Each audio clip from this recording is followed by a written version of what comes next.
Hi guys! Welcome to another episode of Pentagon EV Equipment. This is our star for the day. This is a 2-ton stacker with a extra function is yung parang almost of a off-roading option kung sa kotse sa 4x4. I'll explain the features muna. Number 1, ito yung kanyang charging port.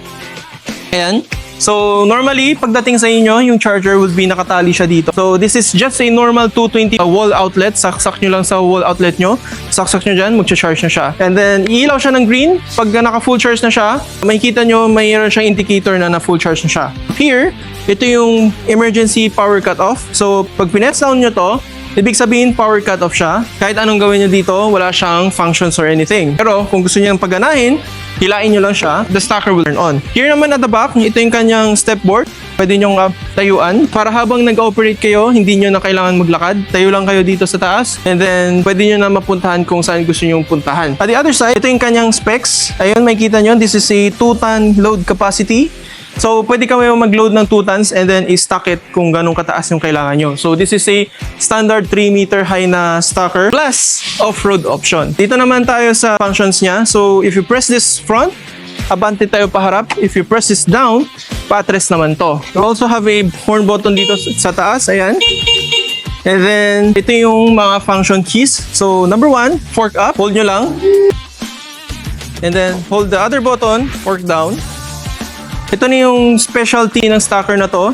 If you hold this parang off-roading button niya, yung buong body niya yung magli-lift. So this is for companies na hindi ganun ka-even yung pavement niya or meron siyang uneven pavements na medyo malaki na. Minsan kasi sumasayad sa gitna. So katulad nito, umaangat yung buong equipment. So pwede nyo rin ibaba. Ayan. Pwede rin itaas.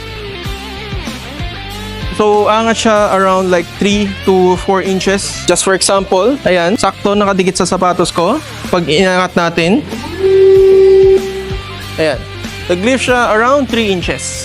So, malaking clearance na yan para sa most of the usage. Katulad nito, we can just lift it and then just drive away. And yeah, also, this specific model, hindi lahat ng model ganito, pero in this specific model, pwede nyo siya i-turn on through password or pwede nyo siya i-turn on through RFID. So, meron siyang kasamang dalawang RFID, nakatali siya dito. So, pag gusto nyo gamitin as the RFID, dikit nyo lang dito. Yan, turn on na yan. Pag umilaw na yan, tapos nag-blink siya dito na parang time button, ibig sabihin naka-on na siya. Ayun, abante na siya. Tapos, off natin, just press the X. So, off na yan. Press check. And then yan, umilaw na yung kanyang time button. So, ibig sabihin the stacker is turned on. So, pag naka-on na siya, you can just drive off kung saan kailangan yung puntahan. So, ayan guys. If you guys are interested in this equipment or this item or any other of our services, just give us a message and let us make it happen. Thank you guys for watching and I'll see you next time. Goodbye!